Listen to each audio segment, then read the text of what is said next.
students. Um, I am online now. Kindly join me uh, as soon as you can.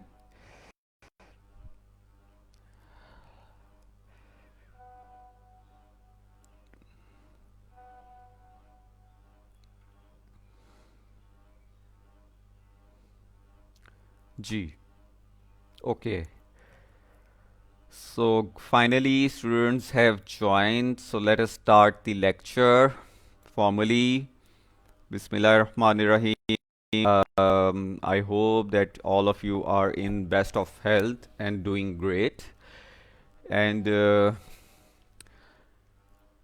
today, as I have already sent you the slide of chronic heart failure, which is another part of the cardiovascular diseases that you have studied, namely hypertension, angina pectoris, and myocardial infarction. So let's start with the introduction. Okay, first let me make you understand that heart failure is not exactly a disease itself. ठीक है, heart failure खुद से एक disease नहीं है, but it's like a syndrome. That means it is due to the several other diseases or disorders of the heart that eventually lead to the heart failure. ठीक है, जैसे कि किडनी डिसफंक्शन में या रीनल इम्पेयरमेंट में जो patients होते हैं उनमें जो एंड स्टेज रीनल डिजीज होती है वो होती है रीनल फेलियर या किडनी फेलियर. ठीक है, इसी तरह से जो लिवर के पेशेंट्स होते हैं उनकी एंड लिवर डिजीज होती है. अ, उनकी एंड स्टेज डिजीज होती है वो होती है लिवर सिरोसिस या नेक्रोसिस. इसी तरह से हार्ट फेलियर में स्टेप पर तो इनिशियली कॉर्नरी आर्टरी डिजीज होती है, एक्यूट कॉर्नरी सिंड्रोम होता है जिसमें blockage of the coronary arteries होती है. कॉर्नरी आर्टरीज की ब्लॉकेज की वजह से हार्ट को जो ब्लड की सप्लाई है वो इम्पेयर्ड होती है. हार्ट को ब्लड की सप्लाई इम्पेयर्ड होने की वजह से जो हार्ट के टिश्यूज़ हैं वो प्रोग्रेसिवली डैमेज होना शुरू होते हैं, उनकी डेथ होना शुरू होती है, जिसकी वजह से मायोकार्डियल इन्फाक्शन होता है. और वो अगर मायोकार्डियल इन्फाक्शन एक सर्टन एक्सटेंट से ज़्यादा हो जाए या एक लार्ज पोर्शन हार्ट जो है वो उसके मसल्स डाई होना शुरू हो जाए तो उसकी वजह से हार्ट फेलियर होता है. ठीक है, तो हार्ट फेलियर सिंपली मीन्स कि हार्ट जो है उसने अपनी जो टोटल कैपेसिटी है पंपिंग की वो टोटली उसने लूज़ कर दी है. और हार्ट जो है वो मज़ीद अब जिस तरह से प्रॉपर सर्कुलेशन होती है कि वो नहीं कर पा रहा. ठीक है, तो when we come to the introduction, so it is a syndrome which results from any structural or cardiac disorder. ठीक है, तो इसमें structural disorders या cardiac disorders, functional cardiac disorders क्या क्या हो सकते हैं. मायोकार्डियल इन्फॉक्शन जिसमें हार्ट की जो सप्लाई है ब्लड की कॉर्नरी आर्टरीज के थ्रू वो इम्पेयर्ड हो गई, हार्ट के टिश्यूज़ की डेथ होना शुरू हो गई और पार्ट ऑफ द हार्ट या वो part of the heart tissues जहाँ पे वो आर्टरी ब्लड सप्लाई कर रही है वो डेड हो गए. तो उसकी वजह से हार्ट फेलियर होता है. And this impairs the ability of the ventricle to fill with और इजेक्ट ब्लड. अभी आगे हम लोग फिजियोलॉजी को भी थोड़ा सा रिवाइज करेंगे, बट आई एम श्योर कि आप लोग जानते होंगे कि जो है उसके चार पार्ट्स होते हैं या चार चेम्बर्स होते हैं. Right atrium, left atrium, right ventricle, left ventricle. तो हार्ट के अंदर भी जो ब्लड है वो एक चेम्बर से दूसरे चेम्बर में पंप है और उसके बाद वो लंग्स में जाता है, फिर वहाँ से ऑक्सीजनेट करके फिर बाकी बॉडी के अंदर पंप होता है. तो हार्ट फेलियर में जो हार्ट की एबिलिटी है of the pumping the blood और ejecting the blood in the ventricle वो इम्पेयर हो जाती है. जिसकी वजह से heart fails to pump sufficient blood to meet the body's need. ठीक है, तो हार्ट मतलब जो पंप है, जब उसने ही पर अपना फंक्शन करना जो है वो छोड़ दिया है, तो एक रिलेशन पूरी बॉडी के अंदर हार्ट की पंपिंग की वजह से डेवलप हो रही थी ब्लड की, वो टोटली इम्पेयर हो गई है। इसके अलावा इसमें कुछ सिम्टम्स हैं जिसमें dyspnea, limited exercise tolerance, fluid retention, pulmonary congestion and peripheral edema. तो ये अभी आगे सिम्टम्स जो है हम डिटेल में पढ़ेंगे। अच्छा, इसकी जो पेट डेफिनेशन, जैसे मैंने आपको करवाया था, बताया था कि डेफिनेशंस जो हैं they can't be, they should be memorized as per the as such. अगर आपसे कहीं पे डेफिनेशन पूछी जाए तो आप डेफिनेशन जो है वर्ड बाय वर्ड लिखें और उसका रेफरेंस या हवाला दें कि ये किस बुक में डेफिनेशन लिखी हुई है। ठीक है, तो कंजेस्टिव हार्ट फेलियर जो है, it is a complex syndrome, it is a complex syndrome that can result from any cardiac disorder। ठीक है, तो सिंड्रोम कह रहे हैं क्योंकि it's a collective collection of multiple troubles या डिजीजेस, और इसमें पूरी बॉडी जो है वो इनडायरेक्टली इन्वॉल्व हो जाती है, या बॉडी के डिफरेंट सिम्टम सिस्टम्स जो हैं वो इन्वॉल्व होते हैं।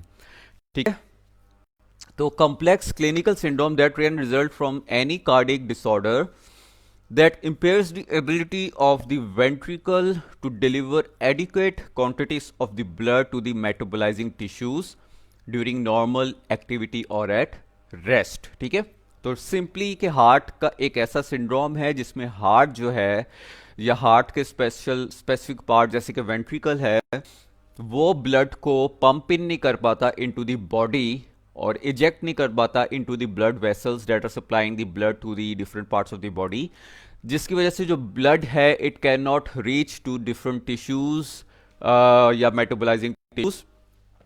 इसकी वजह से इवेंचुअली जो है ह्यूमन बीइंग अपनी डेली लाइक एक्टिविटीज परफॉर्म नहीं कर पाता। अच्छा, अब इसमें बार बार it is characterized by left ventricular systolic and enlarged blood congested heart. ठीक है, तो इसमें हार्ट जो है वो एनलार्जमेंट हो जाती है, उसकी हाइपोट्रॉफी हो जाती है, और इसके अलावा लेफ्ट वेंट्रिकुलर सिस्टोलिक डिसफंक्शन। इसके अलावा वो एंड में कह रहे हैं कि वो ड्रग्स, ये पॉइंट थोड़ा सा एज अ फार्मासिस्ट आपके लिए इंपॉर्टेंट है कि those drugs that are highly dependent on the liver for body elimination can be notably impaired by the blood body heart failure। ठीक है, अब ये कैसे है कि लिवर का कैसे लिंक है या मेटाबोलाइज ड्रग्स का कैसे लिंक है हार्ट फेलियर के साथ। जब हार्ट फेलियर होता है तो हार्ट फेलियर की वजह से जो ब्लड सप्लाई है वो जाहिर सी बात है डिफरेंट बॉडी ऑर्गन्स को भी जो है इम्पेयर्ड हो जाती है। ठीक है, बॉडी के ऑर्गन्स को उनकी सफिशेंट अमाउंट में ब्लड नहीं मिल पा रहा, ब्लड उनको नहीं सप्लाई हो रहा, दैट मीन्स के उनमें जो न्यूट्रिएंट्स या ऑक्सीजन रिक्वायरमेंट से उनकी फुलफिल नहीं हो पा रही। Let's say for example hepatic sales हैं या लिवर के सेल्स हैं, उनको ब्लड ने न्यूट्रिएंट्स और ऑक्सीजन प्रोवाइड करनी है, बट वो प्रोवाइड नहीं कर पा रहा क्योंकि ब्लड की सफिशिएंट परफ्यूजन नहीं है, तो उसकी वजह से जो लिवर के टिश्यूज हैं दे स्टार्ट डाइंग। ठीक है, इसी तरह से ब्रेन सेल्स हैं या फिर जितने भी बॉडी के सिस्टम्स हैं या टिश्यूज हैं, उनके जो सेल्स हैं one by one they start dying, और उसकी वजह से उन जो ऑर्गन्स हैं वो भी डैमेज होना शुरू हो जाते हैं। तो ऑब्वियसली जब अगर लिवर पे लिवर सेल्स की डेथ होना शुरू होगी तो ओवर जो लिवर ऑर्गन है उसकी जो मेटाबोलाइजिंग कैपेसिटी वो भी कम हो गई, तो वो कम होने की वजह से उसकी जो पोटेंशियल था उन ड्रग्स को मेटाबोलाइज करके एलिमिनेट करने का वो भी कम हो गया। ठीक है, तो एज ए फार्मासिस्ट आपको हार्ट फेलियर में ये मद्देनजर रखना है कि वो ड्रग्स जो कि मेटाबोलाइज होती हैं लिवर से वो प्रॉपरली नहीं हो पाएंगी, जिसकी वजह पॉसिबली ड्रग्स की जो है नॉर्मल डोजेस में टॉक्सिक इफेक्ट्स डेवलप हो सकते हैं।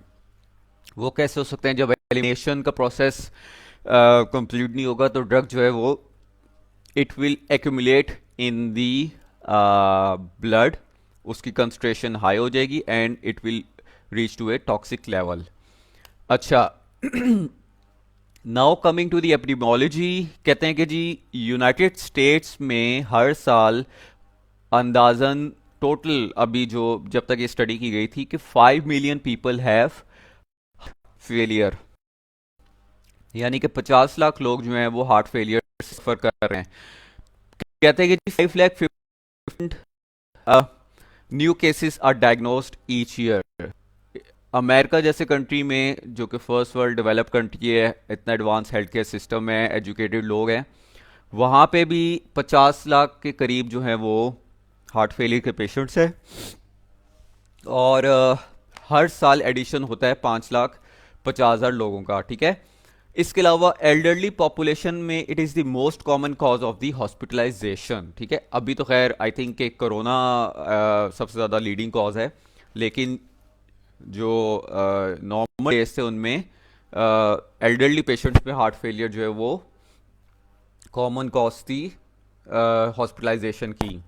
फिर 300,000 patients die as a result of heart failure each year, ठीक है। उनमें से 3 लाख पेशेंट्स जो हैं वो हर साल हार्ट फेलियर की वजह से उनकी डेथ हो जाती है। और more than 2.9 billion is spent dollars is spent annually on drugs use in the treatment of heart failure. तो 2.9 बिलियन रुपीस अमेरिका हर साल खर्च करता है अपने लोगों पर for the treatment of heart failure, उनकी मेडिकेशन, सर्जिकल प्रोसीजर्स। तो आप अंदाज़ा लगाएं कि एक हेल्थ केयर सिस्टम के लिए ये कितना बड़ा चैलेंज है फाइनेंशियली और हर लिहाज से। अच्छा, अब इटियोलॉजी या कॉजेज़ की तरफ आ जाएं तो नेक्स्ट स्लाइड है स्लाइड नंबर 5। तो इसकी जो मेन कॉज है that is coronary artery disease, ठीक है। कॉर्नरी आर्टरी डिजीज क्या है? Myocardial infarction, blockage of the coronary arteries, reduced supply of the blood to the heart muscles, death of the heart tissues and eventually myocardial infarction, ठीक है। तो जैसे मैंने आपको अभी पीछे बैकग्राउंड दिया था कि कॉर्नरी आर्टरी डिजीज जो है it eventually leads to heart failure, ठीक है। तो heart failure is the end stage of all the heart diseases.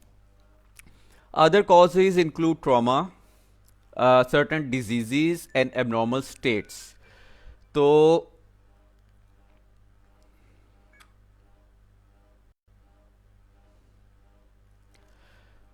अच्छा, अदर कॉजेज में, डिजीज में आपको मैं एग्जांपल देता हूँ। आपने एंडोकार्डाइटिस के बारे में सुना होगा। एंडोकार्डियम जो है हार्ट की आउटर लाइनिंग है, मेम्ब्रेन है जो कि हार्ट को कवर करती है। तो उसमें बैक्टीरिया जाके उस कार्डियम को इन्फेक्ट करता है और एंडोकार्डाइटिस कॉज करता है, that is the inflammation of the endocardium. जब एंडोकार्डियम की इन्फ्लेमेशन होती है उसकी वजह से हार्ट की जो पंपिंग कैपेसिटी, ऑब्वियसली जो उसकी आउटर लाइनिंग है वो इन्फ्लेम्ड हो गई, हार्ट जो है वो स्क्वीज हो गया, तो उसकी वजह से जो हार्ट की जो पंपिंग या कॉन्ट्रैक्शन या रिलैक्सेशन की जो क्वालिटी थी वो इम्पेयर्ड हो गई। अच्छा, अदर एबनॉर्मल स्टेट्स में पल्मोनरी एम्बोलिज्म,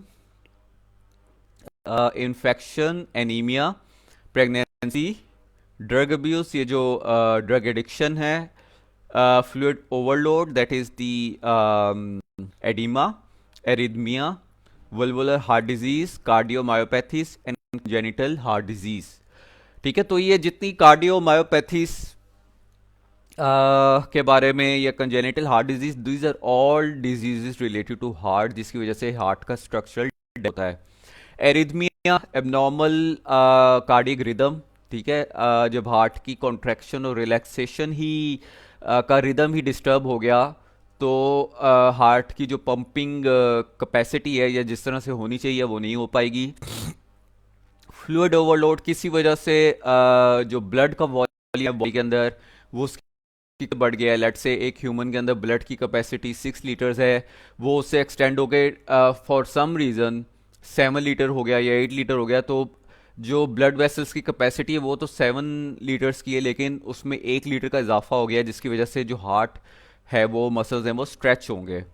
ड्रग एब्यूज़, इसके अलावा एनीमिया एनीमिया अगेन अगर आप लोग रिकॉल करें माइकार्डियल इन्फॉक्शन को, तो low HP leads to low supply of oxygen to all the tissues including heart muscles और eventually damage to the heart, myocardial infarction. ठीक है, इन्फेक्शन का मैंने बता दिया, pulmonary embolism, any certain reason जिसकी वजह से जो ब्लड्स है वो लंग्स की तरफ सर्कुलेट नहीं कर पा रहा, तो पीछे जो है वो बैकअप हो जाएगा ब्लड का, जिसकी वजह से हार्ट जो है वो स्ट्रेच हो जाएगा।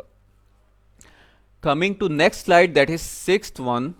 आप उसमें देखें तो it is a diagram which has normal physiology of the heart, के हार्ट के अंदर जो ब्लड है वो कौन कौन से चेम्बर्स में जाता है और कहाँ कहाँ से कॉन्ट्रैक्ट होके रिलैक्स होके सर्कुलेट करता है। तो इसमें जो ब्लू पार्ट है दैट इज अगर आप हार्ट की डायग्राम देखें तो उसमें जो ब्लू पार्ट है that is the deoxygenated blood. आपको पता है कि हार्ट का एक और फंक्शन ये भी है कि ये लंग्स में बॉडी से डीऑक्सीजनेटेड ब्लड को लेता है और उसको लंग्स में ट्रांसफर करता है, जहाँ पे वो ऑक्सीजन फिर लंग से दोबारा से हार्ट में आता है और हार्ट फिर ऑक्सीजनेटेड ब्लड को पहुंचाता है इनटू दी बॉडी। तो ये जो ब्लू पार्ट है डायग्राम के ऊपर that is the deoxygenated blood, जो कि बॉडी से होकर हार्ट के पास है through the superior vena cava. Superior vena cava is largest when in the body. ठीक है, आप इसका डायमीटर देखें, इट इज लार्जेस्ट वेन जो कि पूरी अच्छा वेन्स और आर्टरीज में भी आपको डिफरेंस पता होगा कि आर्टरीज जो हैं वो ऑक्सीजनेटेड ब्लड हार्ट से लेके जाती हैं इनटू बॉडी, और वेन जो है वो डीऑक्सीनेटेड ब्लड लेके आती है बॉडी से इनटू दी हार्ट। तो सुपीरियर वेना कैवा जो है इज लार्ज, जितनी भी बॉडीज की वेन्स हैं वो आपस में जुड़ती जाती हैं और एंड में उनका मीटर बड़ा होता जाता है और एंड में वो सारा ब्लड इकट्ठा करके वो सुपीरियर वेना कैवा के पास लेके आती हैं, और सुपीरियर वेना कैवा सारा जो डीऑक्सीनेटेड ब्लड है उसको लेके जाती है इनटू दी राइट एट्रियम। ठीक है, जो कि ये सुपीरियर वेना कैवा के नीचे बना हुआ है, this is the right atrium. Right atrium से अब हार्ट के जो चेम्बर्स हैं they are divided by the walls. कहते जो हार्ट का ब्लड है वो अगले चेम्बर से पिछले चेम्बर में वापस ना जा सके। ठीक है, तो राइट एट्रियम में डीऑक्सीनेटेड ब्लड आता है, वहां से वो जो lower part of the heart है that is the right ventricle, वहां पे जाता है। राइट वेंट्रिकल से हार्ट से जो डीऑक्सीनेटेड ब्लड है वो पल्मोनरी आर्टरी के थ्रू चला जाता है इनटू दी लंग्स। ठीक है, पल्मोनरी आर्टरी जो है this is the only artery that is carrying deoxygenated blood from the heart into the lungs. ठीक है, तो वहां पे लंग्स में एल्विलाई के थ्रू जो है वो सांस के थ्रू जो ब्लड है उसकी ऑक्सीजनेशन होगी, उसके फिर वहाँ से सर्कुलेट होकर लंग्स के अंदर पूरा ब्लड ऑक्सीजनेट होके वापस आएगा इनटू द पल्मोनरी वेन्स, जो कि आप राइट साइड पे डायग्राम की देखें तो ऊपर पल्मोनरी आर्टरी है, नीचे पल्मोनरी वेन है। तो पल्मोनरी वेन वो वाहिद वेन है जो कि ऑक्सीजनेटेड को लेके आती है from the lungs to the heart, back to the heart. फिर हार्ट में आने के बाद जो ऑक्सीजनेटेड ब्लड है अब वो रेड हो गया, वेन्स हैं या आर्टरीज हैं वो आपको अब रेड कलर की नजर आ रही हैं। ठीक है, अब ये ऑक्सीजनेटेड ब्लड जो है वो गया राइट एट्रियम में, जो कि राइट अगर आप डायग्राम में देखें तो that is actually upper right corner. अगर आप वैसे देखें तो बीइंग है तो this is the left atrium side right over here lungs की साइड पे। ठीक है, तो वहां से फिर ब्लड जो है वो नीचे गया लेफ्ट वेंट्रिकल में, और लेफ्ट वेंट्रिकल जो कि बनता है समवेयर हेयर। ठीक है, वेंट्रिकल अब लेफ्ट वेंट्रिकल से हार्ट ने पूरे ऑक्सीजनेटेड ब्लड को पुश करना है पूरी फोर्स के साथ इनटू दी आर्टरीज, और जिसमें सबसे बड़ी आर्टरी होती है that is the aorta. Aorta is the largest artery of the body. ठीक है, और वहां से फिर एओर्टा ये जो जिसमें ऊपर 3 वेसल्स भी बनी हुई हैं, यहां से फिर एओर्टा के थ्रू जो है वो अपर पार्ट लोअर पार्ट और एक्सट्रीमिटीज में जो है वो ब्लड जो है वो ऑक्सीजनेटेड ब्लड जो है वो सप्लाई होता है। ठीक है, ओके।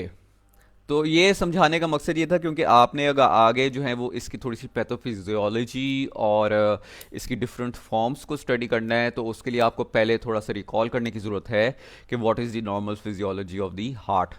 अब इसकी थोड़ी सी डिफरेंट फॉर्म्स हैं। जैसे मैंने आपको बताया, it is a syndrome. Heart failure एक सिंपल डिजीज़ नहीं, it is a very complex syndrome जिसमें बहुत सारे डिफरेंट फिनोमिना इन्वॉल्व होते हैं, बहुत सारे रीजंस इन्वॉल्व होते हैं और बहुत सारे डिफरेंट सिम्टम्स इन्वॉल्व होते हैं, और इसी वजह से ट्रीटमेंट इन्वॉल्व हैं। आप बुक में भी देखेंगे, स्पेशली इन दी कोडा किम्बल, तो ये बहुत लेंथी चैप्टर है क्योंकि इसमें बहुत सारी ट्रीटमेंट्स हैं और बहुत सारी फिजियोलॉजी इन्वॉल्व है। तो अगर फॉर्म्स ऑफ हार्ट फेलियर की बात में low output versus high output failure है, left versus right ventricle dysfunction है, थर्ड में सिस्टोलिक वर्सेस डायस्टोलिक डिसफंक्शन है, और फोर्थ में ischemic versus non ischemic heart failure है। नेक्स्ट स्लाइड में नंबर 8 में टेबल है जिसमें इन चारों को समराइज किया गया है। तो अगर आप इसमें देखें, सबसे पहले लेफ्ट आउटपुट फेलियर है, लो output versus high output failure है। तो low output heart failure, this is the diminished volume of blood being pumped bye a weekend heart in a patient who has normal metabolic needs. अच्छा, इसमें human being, अच्छा दो चीज़ें होती हैं। एक तो ह्यूमन बीइंग की मेटाबॉलिक नीड है, हर बंदे की अपनी मेटाबॉलिक रिक्वायरमेंट है कि उसको कितनी ऑक्सीजन रिक्वायर्ड है, कितने उसको न्यूट्रिशन रिक्वायर्ड है, उसके बॉडी स्ट्रक्चर के हिसाब से, उसकी एज के हिसाब से, वेट हाइट के हिसाब से। तो वो हर बंदे की एक नॉर्मल मेटाबॉलिक नीड है। उस मेटाबॉलिक नीड को फुलफिल करने के लिए एक ब्लड सप्लाई है, या फिर हार्ट की तरफ से जो ब्लड सप्लाई उस नीड को फुलफिल करती है। तो इसमें दो फैक्टर्स हैं, एक तरफ हार्ट की ब्लड सप्लाई, एक तरफ बॉडी की मेटाबॉलिक नीड।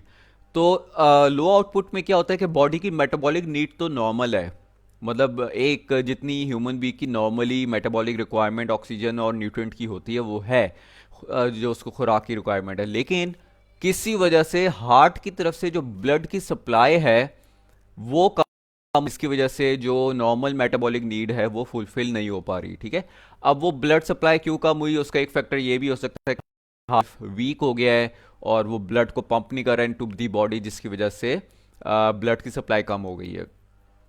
दूसरा जो है वो इसका ऑपोजिट है, that is a high output failure, जिसमें हार्ट की जो सप्लाई तो नॉर्मल है लेकिन किसी वजह से जो बॉडी की मेटाबॉलिक नीड है वो एबनॉर्मल हो गई है। ठीक है, बेसल मेटाबॉलिक रेट, आपको पता होगा कि इवन फीवर में जब बॉडी का टेम्परेचर रेस करता है तो बॉडी की जो मेटाबॉलिज्म, रेट ऑफ मेटाबॉलिज्म है या मेटाबॉलिक नीड्स हैं वो बढ़ जाए जितना, मतलब क्योंकि बॉडी हाई टेम्परेचर प्रोड्यूस कर रही है, तो टेम्परेचर प्रोड्यूस करने के लिए बॉडी एनर्जी प्रोड्यूस करती है। एटीपी जो एनर्जी यूनिट्स हैं बॉडी के, तो वो मेटाबॉलिक एंड प्रोडक्ट होते हैं, वो किससे प्रोड्यूस होते हैं, वो ऑक्सीजन से, और आपने न्यूट्रिशन या डाइट के थ्रू ली है उसके थ्रू। तो किसी वजह से, किसी एबनॉर्मल सिचुएशन की वजह से बॉडी मेटाबॉलिक नीड बढ़ गई है, लेकिन उसका जो एबनॉर्मल, लेकिन उसका जो ब्लड सप्लाई नॉर्मल, तो ऑब्वियसली वो ब्लड सप्लाई तो नॉर्मल है लेकिन जो उसकी हाई रिक्वायरमेंट है उसको हार्ट को क्या करना पड़ेगा, ज़रूरत से ज़्यादा मेहनत करनी पड़ेगी, अपनी कैपेसिटी से ज़्यादा कार्डिक आउटपुट देना पड़ेगा, ज़्यादा मेहनत करनी पड़ेगी। तो उसकी वजह से हार्ट के ऊपर जो है ज़्यादा प्रेशर या फोर्स है। तो एबनॉर्मल मेटाबॉलिक नीड क्यों हो सकती है, हाइपोथायराइडिज्म की वजह से, एनीमिया की वजह से। ठीक है, एनीमिया बॉडी का, आपको पता है बॉडी का एक कंपनसेटरी मैकेनिज्म होता है, बॉडी में कमी को अल्लाह ने ऐसा निज़ाम रखा हुआ है कि उसको कॉम्पनसेट करने के लिए एक दूसरा कॉम्पनसेटरी मैकेनिज्म जो है एक्टिवेट हो जाता है ताकि उस कमी को पूरा किया जा सके। तो लेकिन उसके लिए उसका नुकसान ये होता है कि जो बॉडी का नॉर्मल फंक्शन है उस, या बॉडी के ऑर्गन्स अपनी कैपेसिटी से बहुत ज़्यादा उन करनी पड़ती है, जिसकी वजह से उन पे जोर पड़ता है। अच्छा, आता है जी left versus right ventricle dysfunction. अभी आपने पिछली डायग्राम में लेफ्ट वेंट्रिकल है, एक राइट वेंट्रिकल है, ठीक है। एक से ब्लड जो है जा रहा है इनटू द लंग्स, दूसरे से ऑक्सीजन आ रहा है बॉडी। तो एक वेंट्रिकल जो है वो ब्लड को भेजता है लंग्स के अंदर, दूसरा जो है वो ब्लड को भेजता है इनटू दी बॉडी। तो अब चाहे इनमें से दोनों वेंट्रिकुलर डिसफंक्शन हो जाए या एक वेंट्रिकल डिसफंक्शन हो जाए, पंप जो है वो ना ब्लड पंप होगा इनटू दी लंग्स और ना ही होगा इनटू दी बॉडी। और ब्लड जो है वो जैसे ट्रैफिक जैम होती है तो पीछे जो ट्रैफिक है वो बढ़ता जाता है और पीछे से जो है वो रश बढ़ता जाता है और आगे ट्रैफिक मूव नहीं कर रही होती। इसी तरह से अगर हार्ट की पंपिंग नहीं होती तो आगे की तरफ नहीं होती, तो जो पीछे का जो ब्लड है वो पीछे एक्यूमुलेट होता रहता है और वो बैकअप या एक्यूमुलेशन की वजह से जो ब्लड वेसल्स है उनको स्ट्रेच कर देता है और हार्ट के मसल्स को स्ट्रेच करता है। अच्छा जी, वर्सेस राइट वेंट्रिकल के क्या है कि blood backing up behind the failing ventricular, right sided failure causes left side failure vice versa. अच्छा ठीक है, तो आपको मैंने बता दिया कि जी अगर वेंट्रिकल जो है वो अपनी कॉन्ट्रैक्शन से ब्लड को तो पीछे वेंट्रिकल के पीछे जो ब्लड है वो एक्यूमुलेट होता जाएगा और उसकी वजह से हार्ट में स्ट्रक्चरल डैमेज होगा। तो इसके अलावा वो कहते हैं कि जी एक जिसमें अगर राइट साइड वेंट्रिकुलर फेलियर हो गया तो उसमें लेफ्ट साइड वेंट्रिकुलर फेलियर भी हो सकता है, ठीक है। तो लेफ्ट वेंट्रिकुलर डिसफंक्शन में क्या है कि जी blood can not be adequately pumped from the ventricle to the peripheral circulation. अगर आप पीछे रिकॉल करें डायग्राम को तो उसमें आप देखेंगे जो राइट वेंट्रिकुलर है उससे ऑक्सीजनेटेड ब्लड पंप होता है इनटू दी और एओर्टा के थ्रू जाता है इनटू दी बॉडी। लेकिन जब राइट वेंट्रिकुलर ने कॉन्ट्रैक्ट करके ब्लड को पंप ही नहीं किया इनटू दी ब्लड आर्टरीज या एओर्टा या इनटू दी बॉडी, तो उसकी वजह से ब्लड जो है वो बैकअप होना शुरू हो जाएगा। तो blood can be adequately pump from the left ventricle to the peripheral circulation, ठीक है। तो blood backs up into the pulmonary alveoli resulting in development of pulmonary edema, ठीक है। तो आया था कि जी लंग्स के थ्रू जो ब्लड है it comes to the atrium, oxygenated blood वहां से एट्रियम से जाता है इनटू दी लेफ्ट वेंट्रिकल से जाता है इनटू दी बॉडी। तो लेफ्ट वेंट्रिकुलर ने जब कॉन्ट्रैक्ट ही नहीं किया, ब्लड को आगे जाने नहीं दिया, तो क्या होगा, एट्रियम लेफ्ट एट्रियम में ब्लड एक्यूमुलेट होना शुरू हो जाएगा। फिर आहिस्ता आहिस्ता ब्लड जो है वो पीछे पीछे जाते जाएं तो लंग्स अंदर रेगुलेट होना शुरू हो जाएगा और जैसे लंग्स की जो वेसल्स हैं वो टोटली उनमें ब्लड एक्यूमुलेट हो जाएगा, जिसकी वजह से लंग्स स्वेल कर जाएंगे, लंग्स के जो है वो पल्मोनरी डेवलप हो जाएगा, ठीक है। तो हार्ट फेलियर की वजह से लंग्स को भी इस तरह से डैमेज हो सकता है। फिर राइट साइड वेंट्रिकुलर डिसफंक्शन क्या है कि blood not pumped from the right ventricle से ब्लड जाता है इनटू दी लंग्स, तो राइट वेंट्रिकुलर ने ब्लड को पंप नहीं किया इनटू दी लंग्स, जिसकी वजह से blood backs up throughout the body. अब ये दोबारा से आप साइकिल को अगर रिपीट करेंगे, से ब्लड सुपीरियर वेना कैवा के through into the atrium, right atrium से आया राइट वेंट्रिकुलर में, राइट वेंट्रिकुलर से गए इनटू दी लंग्स। लेकिन अगर राइट एट्रियम वेंट्रिकुलर जो है वो लंग्स को में ब्लड को पंप नहीं करेगा तो क्या होगा, राइट एट्रियम एक्यूमुलेट होना शुरू हो जाएगा, फिर वेना कैवा में एक्यूमुलेट होना शुरू हो जाएगा और आहिस्ता जो बॉडी से है वो एक्यूमुलेट होना शुरू हो जाएगा और एक वक्त आएगा कि बॉडी के पूरी बॉडी में जो ब्लड है वो एक्यूमुलेट हो जाएगा, जिसकी वजह से पेरिफेरल एडिमा डेवलप होता है कि पूरी बॉडी का एडिमा, ठीक है। तो इसकी पेरिफेरल एडिमा होता है। थर्ड में सिस्टोलिक वर्सेस डायस्टोलिक डिसफंक्शन है। Diastolic dysfunction to fill with the blood during ventricular relaxation, किसी वजह से जो है वो वेंट्रिकुलर है उसमें ब्लड फिल नहीं हुआ ड्यूरिंग द वेंट्रिकुलर रिलैक्सेशन। जब आपको पता है हार्ट का एक चेंबर रिलैक्स करता है तो उसमें जो ब्लड है वो आता है, ठीक है। वो हार्ट का जो चेम्बर है वो रिलैक्स होगा, उसकी वॉल रिलैक्स होंगी, वो ज़्यादा स्पेस क्रिएट होगी उसके अंदर ताकि ब्लड उसके अंदर पुश इन हो, ब्लड इजेक्ट होगा टू दी अदर चेम्बर। तो इस केस में क्या है कि जी वेंट्रिकुलर तो रिलैक्स हुआ है लेकिन उसमें किसी वजह से ब्लड की नहीं हुई है। Can result due to hypertension, aortic stenosis, diabetes, myocardial infarction and cardiac ischemia, ठीक है। सिस्टोलिक डिसफंक्शन है, इसमें जो है वो impair degree of ventricle contraction के वेंट्रिकुलर टेन हुआ, decrease in the cardiac inotropy and cardiac stroke volume, increasing plasma volume या प्रीलोड।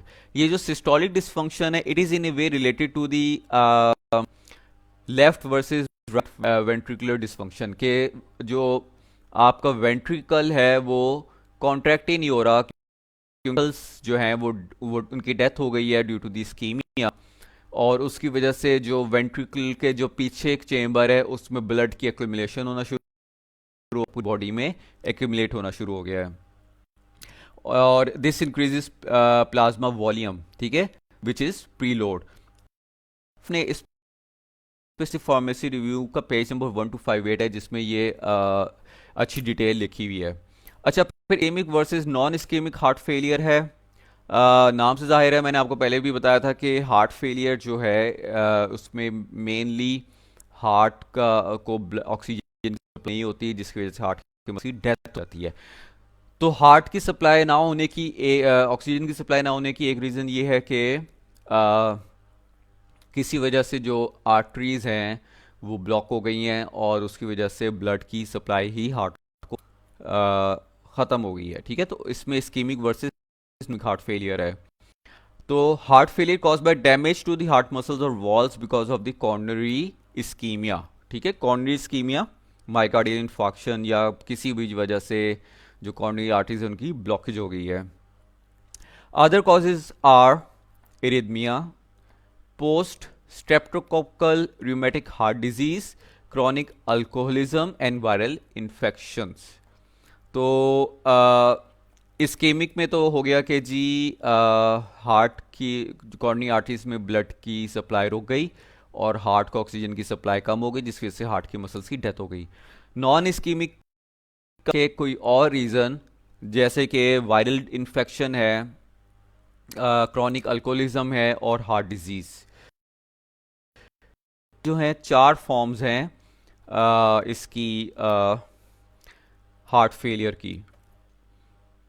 अब आप लोगों को जो है ये समझना ज़रूरी था, इसीलिए मैंने आपको ये फॉर्म्स समझाई थी क्योंकि कि आपको पता हो कि किस किस तरह से हार्ट में फेलियर हो सकता है और जैसे कि आगे सिम्टम्स डेवलप हो सकते हैं, जैसे कि पल्मोनरी एडीमा एक केस में होगा, पेरिफेरल एडीमा दूसरे केस में होगा। तो अगर आपको इनकी कंडीशन का पेशेंट के असेसमेंट के लिए ज़रूरी है ताकि आप इवेंचुअली पेशेंट के लिए सूटेबल ट्रीटमेंट सिलेक्शन कर सकें, ठीक है। अच्छा, नेक्स्ट स्लाइड पैथोफिजियोलॉजी। तो पैथोफिजियोलॉजी क्या है कि एट एज हार्ट फेल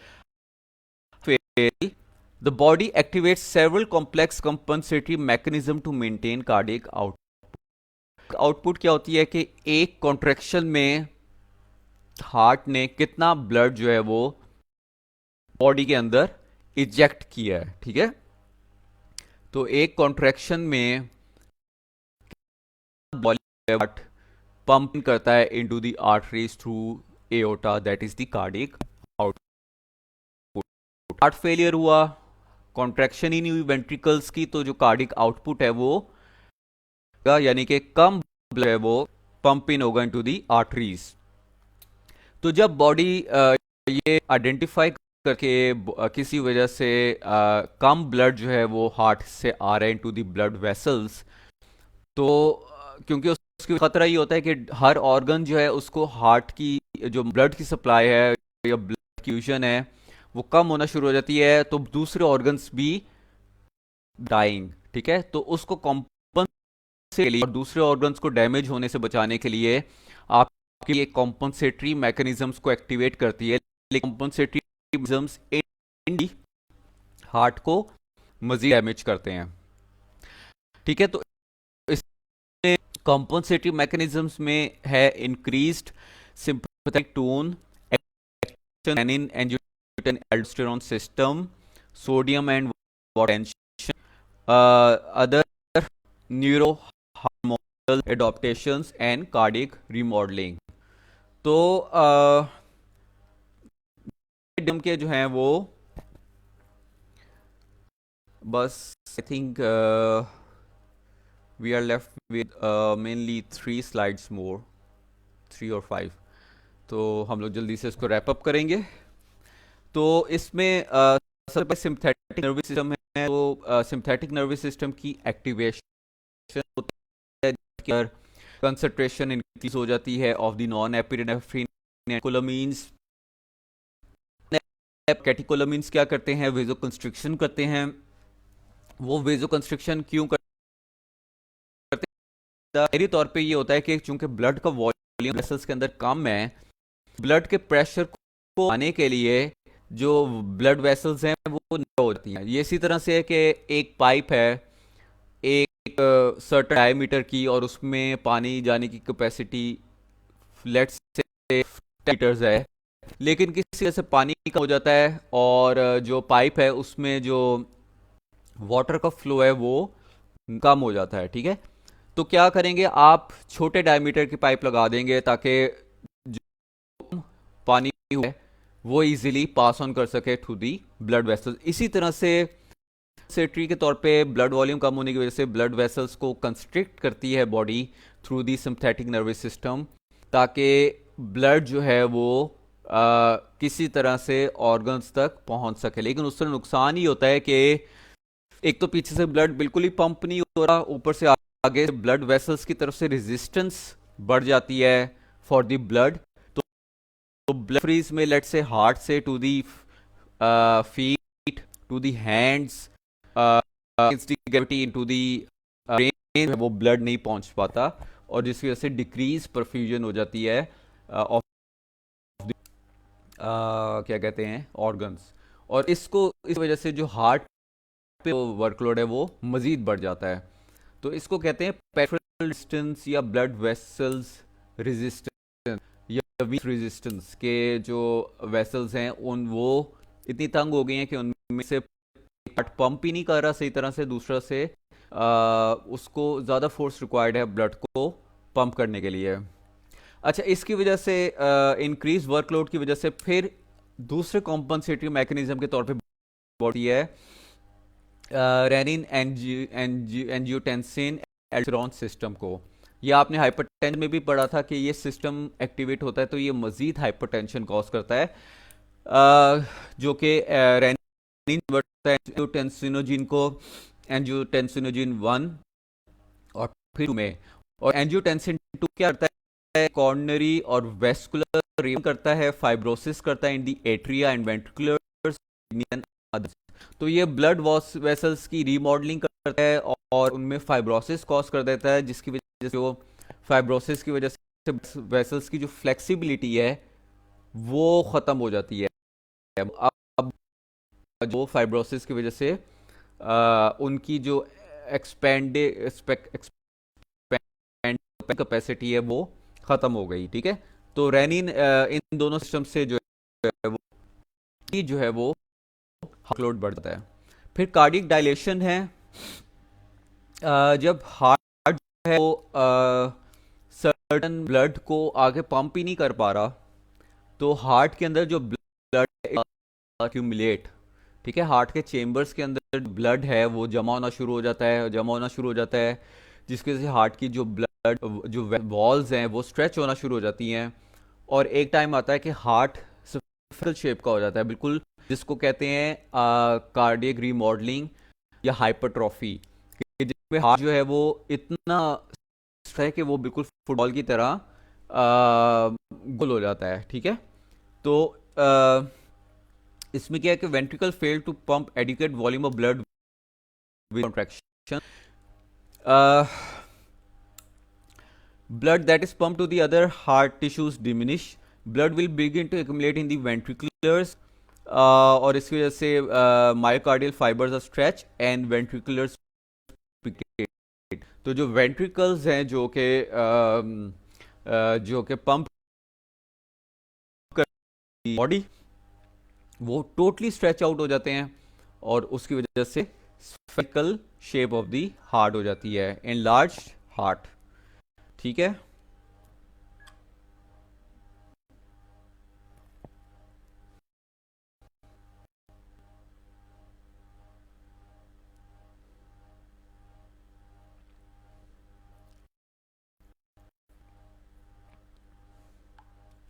अच्छा, मे बी हम लोग वो ठीक है। फिर इसके बाद सर्टन हार्मोनल मीडिएटर्स हैं, जिन हैं नाइट्रोयूरेटिक पेप्टाइड्स हैं, वेजोप्रेसिन है, जो कि ऑल्सो कार्डियक रीमॉडलिंग, और ये सर्टन हार्मोन्स हैं जो बॉडी में सिक्रीट होते हैं इस सारे फिनोमिना की वजह से, जिसकी वजह से मज़ीद जो है वो हार्ट पे वर्कलोड जो है वो डेवलप होता है। ठीक है। फिर कार्डियक का मैंने आपको बताया था कि हार्ट में जो ब्लड की एक्युमुलेशन की वजह से हाइपरट्रॉफी कहते हैं कि साइज बढ़ जाना किसी भी ऑर्गन का ड्यू टू एनी रीज़न। जैसे बिनाइन प्रोस्टेट हाइपरट्रॉफी में जो प्रोस्टेट है उसका साइज बढ़ जाता है नॉर्मल से, तो उसकी वजह से हार्ट का भी जो साइज है वो बढ़ जाता है, और मतलब heart muscles totally stretch out हो जाते हैं। फिर कुछ कहते हैं कि जी इन्फ्लेमेटरी साइटोकाइंस हैं, इन्फ्लेमेटरी मीडिएटर्स हैं, वो भी एक्सक्रीट होते हैं इनटू द ब्लड, जिसकी वजह से फर्दर जो है वो पैथोजेनेसिस होती है ऑफ द हार्ट फेलियर। फिर कार्डिक रीमॉडलिंग का सिंपली मतलब ये है कि हार्ट का स्ट्रक्चर चेंज हो गया है। जैसे कि आपने आई थिंक सीओपीडी में पढ़ा था कि लंग्स रीमॉडलिंग हो जाती है, जिसकी वजह से लंग्स अपना फंक्शन नहीं कर पाते। तो कार्डिक रिमॉडलिंग में जो हार्ट का नॉर्मल स्ट्रक्चर है वो चेंज हो जाता है to structure which is characterized by changes in the shape and the mass of the ventriculars in response to injury. ठीक है। तो जो वेंट्रिकुलर्स हैं उनके साइज और शेप ही चेंज होगी, वजह से डायलेशन हो जाएगी ऑफ द वेंट्रिकुलर्स, और लेफ्ट वेंट्रिकुलर कार्डियल मसल हाइपरट्रॉफी हो जाएगी। जो वेंट्रिकुलर्स हैं जो जब उनमें ज़्यादा से ज़्यादा ब्लड एक्यूमुलेट होने से क्या होगा कि हाइपरट्रॉफी हो गई, स्ट्रेच हो गए। आप इसी तरह से एक फुटबॉल में आप हवा भरते रहें तो वो या बैलून में हवा भरते रहें तो वो उसका साइज बढ़ता जाएगा। ठीक है। तो इसी तरह से वेंट्रिकुलर्स में जब ब्लड बढ़ता जाता है तो उनका जो साइज है वो स्ट्रेच होता जाता है, क्योंकि जो हार्ट के मसल्स हैं दे आर स्ट्रेचेबल, फ्लेक्सिबल होते हैं। A resulting spherical shape of the left chamber, increase in the ventricular wall tension। जाहिर सी बात है जब वेंट्रिकुलर में ब्लड कैपेसिटी से ज़्यादा तो वॉल जो है वेंट्रिकुलर्स की उन पर ज़्यादा फोर्स पड़ेगी। Depression in mechanical performance, heart अपना मैकेनिकल परफॉर्मेंस नहीं कर पाएगा, और रिटेंशन होगी ऑफ द कार्डियक। लास्ट में दो पॉइंट्स हैं, प्री आफ्टर लोड। ये बहुत ज़्यादा यूज़ होती है हार्ट फेलियर के लिए। आफ्टर लोड क्या है कि जी tensions in the ventricular muscles during contraction. ठीक है।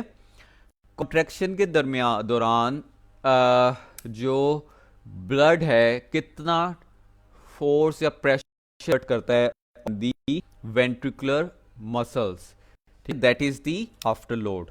तो आफ्टर लोड ऑब्वियसली डिपेंड करता है कि कितना ब्लड इनटू दी।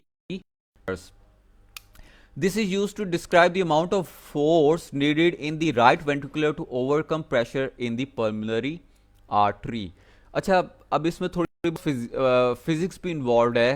अगर आप लोग प्रेशर लिक्विड प्रेशर के मैकेनिज्म को अंडरस्टैंड करते हैं तो लिक्विड का फ्लो किसी भी चेम्बर से तब होगा जब पीछे से उसको पुश मिले। ठीक है। तो हार्ट वो पुश प्रोवाइड करता है ताकि जो पिछला ब्लड है, ब्लड वॉल्यूम है, वो आगे जाए और मज़ीद आगे जाए और पेरिफेरल्स में जाके रीच आउट हो। तो अगर राइट वेंट्रिकल को ब्लड को पुश इन करना है तो उसके लिए राइट वेंट्रिकुलर को इनफ कॉन्ट्रैक्शन रिक्वायर्ड होगी, कि वो इतनी फोर्स रिक्वायर्ड होगी कि वो लंग्स के अंदर जो ब्लड है उनको पुश आउट कर सके, ठीक है।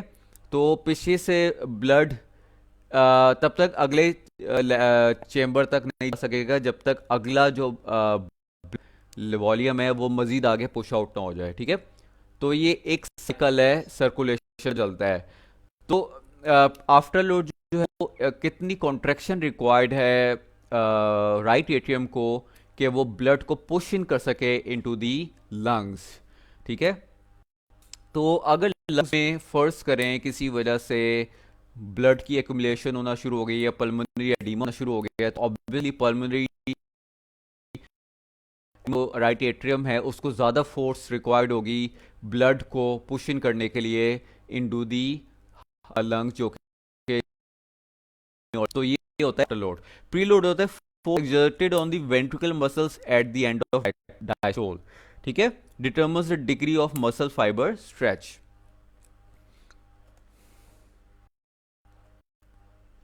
अच्छा, अब ये लास्ट स्लाइड है, इसके बाद हम लोग वाइंड अप करेंगे क्लासिफिकेशंस की, फिर साइन एंड सिम्टम्स कल पढ़ेंगे, लैब और दूसरे दो डिफरेंट क्लासिफिकेशंस हैं। एक न्यूयॉर्क की क्लास ने और एक अमेरिकन कॉलेज ऑफ कार्डियोलॉजी की क्लासिफिकेशन है, जिन्होंने सिवियरिटी की बेस पे या सिम्टम्स की बेस पे डिवाइड फेलियर को। और आपको मैं बता दूं कि ये क्लासिफिकेशन इसलिए ज़रूरी है कि ट्रीटमेंट भी अकॉर्डिंग टू द क्लासिफिकेशन है। हर स्टेज की जो ड्रग ट्रीटमेंट या थेरेपी है according to the guidelines that is different, ठीक है। तो अमेरिकन हार्ट एसोसिएशन के मुताबिक ए है, सी और डी है, और एसोसिएशन के मुताबिक 1 2 3 एंड 4। तो आगे हर स्टेज की डेफिनेशन लिखी हुई है कि किस स्टेज पे जो है वो क्या होता है और किस तरह से उसको डायग्नोस किया जाता है। यस, तो students, this today's lecture up till the classification. कल हम साइन एंड सिम्टम ट्रीटमेंट के पास आएंगे, कल या जब भी जाएगा। इसका जो ट्रीटमेंट है दैट इज स्लाइटली लेंथी, क्योंकि इसमें जो है वो according to the stage, according to the classification जो वो हैं, तो इसलिए थोड़ा सा लेंथी होगा। दूसरा, अगर आप लोग ने इसकी फर्दर रीडिंग करनी है तो आई वुड सजेस्ट कि eventually you should go for the CPR और फिर कोडा किम्पल। तो students, this is today's lecture, thank you very much, और इंशाल्लाह your years for next lecture. Thank you and Allah Hafiz.